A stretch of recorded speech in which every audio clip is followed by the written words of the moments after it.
where the Arabs ended up doing really remarkable things and extremely modern things. For example, they invent modern agriculture.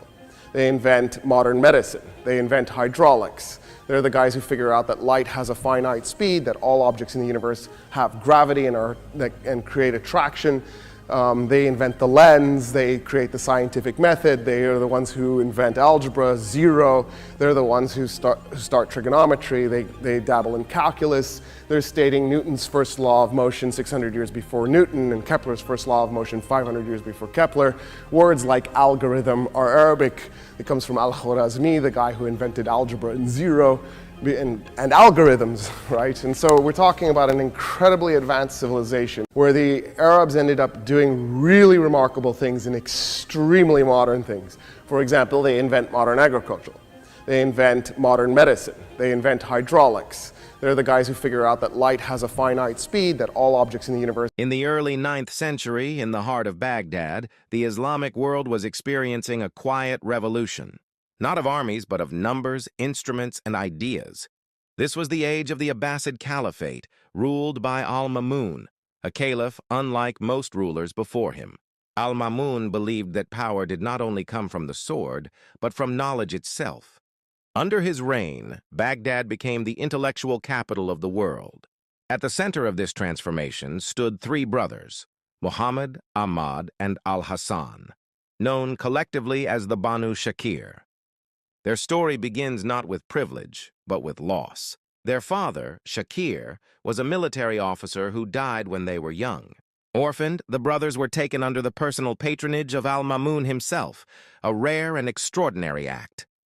The caliph ensured they received the finest education available in the empire. They were trained at the legendary House of Wisdom, where Greek, Persian, and Indian knowledge converged. But the Banu Shakir did not simply preserve knowledge. They advanced it. While others translated ancient texts, the brothers focused on precision science, astronomy, mechanics, and advanced mathematics. At a time when the Earth's size was still debated, the Banu Shakir participated in one of history's most ambitious scientific projects, the measurement of the Earth itself. Under Al-Mamun's orders, scientific teams were sent into the deserts of Mesopotamia and Syria.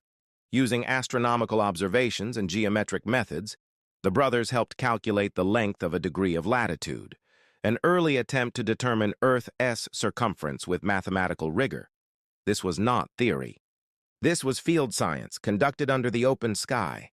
The Banu Shakir also authored Kitab al-Hiyal, the Book of Ingenious Devices.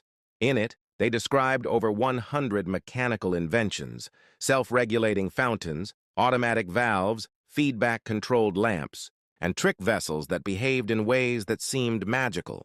But these were not toys. They were early examples of systems engineering, devices governed by pressure, balance, and mathematical ratios.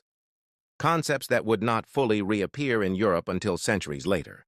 What made the Banu Shakir unique was their insistence on accuracy. They criticized earlier Greek astronomers when measurements did not align with observation. They refined Ptolemaic models. They corrected tables. They demanded repeatable results. In an age without telescopes, they achieved astonishing precision using instruments they designed themselves. Their influence extended beyond their own work. The brothers were known to fund other scholars, sponsor translations, and even commission experiments. They supported figures like Thabit ibn Qurra, ensuring that mathematics and astronomy continued to evolve rather than stagnate. Yet despite their impact, the Banu Shakir faded from popular memory. Their names were eclipsed by later giants, their machines dismantled, their manuscripts scattered. But their legacy remains embedded in the foundations of scientific thinking, measurement over myth, experiment over assumption, mathematics over speculation. They lived in a time when science was state-sponsored, when rulers funded observatories, and when curiosity was rewarded. The Banu Shakir were not merely scholars.